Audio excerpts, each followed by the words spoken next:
El ministro de Educación, Nicolás Eyzaguirre, junto a la alcaldesa de Peñalolén, Carolina Leitao, conmemoraron este martes el Día Nacional de la Educación Técnico Profesional. Vamos a conocer más detalles. El contacto hasta ahora es con Beatriz Apud. Beatriz, ¿qué tal? Buenas tardes, ¿cómo estás? ¿Cómo estás, Macarena? Muy buenas tardes. Una celebración del Día de la Educación Técnico Profesional en la comuna de Peñalolén, donde el ministro de Educación, Nicolás Eyzaguirre, se encargó de poner la reforma que está llevando adelante su cartera como la principal protagonista.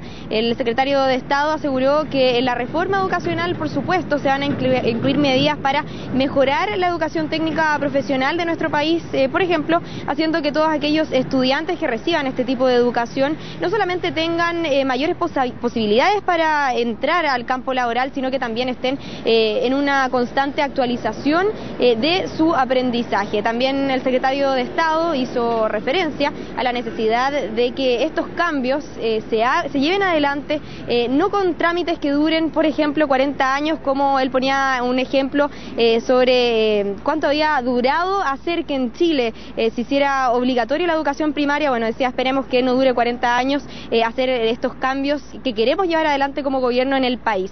Cambios, por ejemplo, como el del proyecto de ley que pone fin al copago, a la selección y al lucro, que recordemos que ya pasó su primer obstáculo en el Congreso, luego de que se aprobara la idea de legislar, y viene el paso entonces para las indicaciones que debe hacer el gobierno. Le consultamos al secretario de Estado respecto a algunas dudas que hay. Por ejemplo, si es que finalmente se va a abrir el gobierno a reemplazar el lucro. Recordemos que era una idea que habían propuesto algunos parlamentarios de la democracia cristiana. Y también respecto a cuál va a ser el plazo que va a tener el gobierno para terminar con el financiamiento compartido. Escuchemos parte de lo que respondió el ministro de Educación sobre las indicaciones al proyecto de ley. Las indicaciones las vamos a ver la próxima semana, pero nosotros siempre hemos dicho que lo que no se tranza es el fin al lucro. ¿Por qué? Por una cosa muy simple, porque queremos que los impuestos que todos nosotros pagamos, que mandamos como chilenos a la educación, sean usados en la educación y no se retiren fuera de la educación como forma de utilidades para empresarios. ¿Por qué tenemos que terminar con la selección? Este es un ejemplo de un colegio inclusivo. Me lo decía la directora. Hay niños con necesidades educativas especiales, hay niños de distintas realidades socioeconómicas. ¿Ese es un obstáculo para educar bien? En lo absoluto. Ese es el país real en que se van a enfrentar. ¿Por qué tenemos que terminar con el copago? Porque resulta que, por suerte, este colegio es gratuito, pero hay muchos que no son gratuitos. ¿Y qué pasa si a una familia le gusta el proyecto educacional de un colegio que cobra un copago de 40, 50 o 60 mil pesos? Si no los tiene, tiene que quedarse mirando afuera. Eso no es libertad de elección. Nosotros queremos libertad de elección para las familias.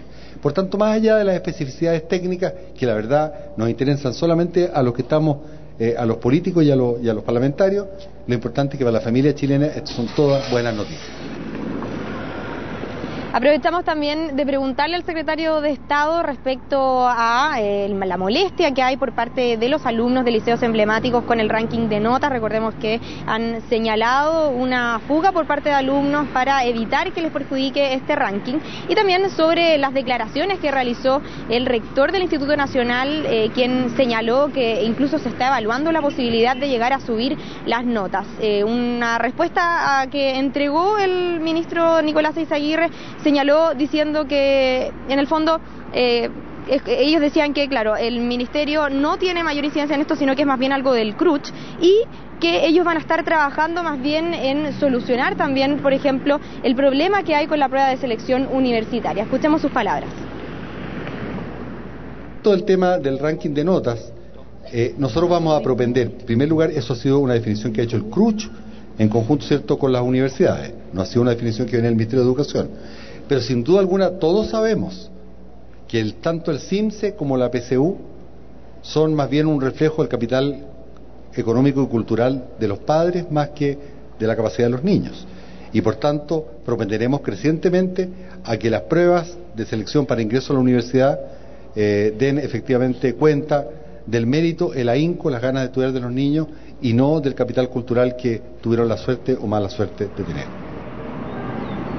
El fallo de la Corte de Apelaciones de Santiago a favor de lo que demandaban en el fondo los apoderados del Instituto Nacional, esto de que se prohíban las tomas, ha sido también un tema que ha generado bastante polémica durante esta semana, sobre todo también cuando recordemos que la Municipalidad de Santiago aseguró que va a apelar a esta medida. Le consultamos al ministro Nicolás Eizaguirre respecto a la postura que tiene el Ministerio de Educación y él fue bastante claro en señalar, Macarena, que las tomas no son el camino y que por lo tanto hacía un llamado a los estudiantes a unirse a otro tipo de diálogos. Veamos lo que nos dijo.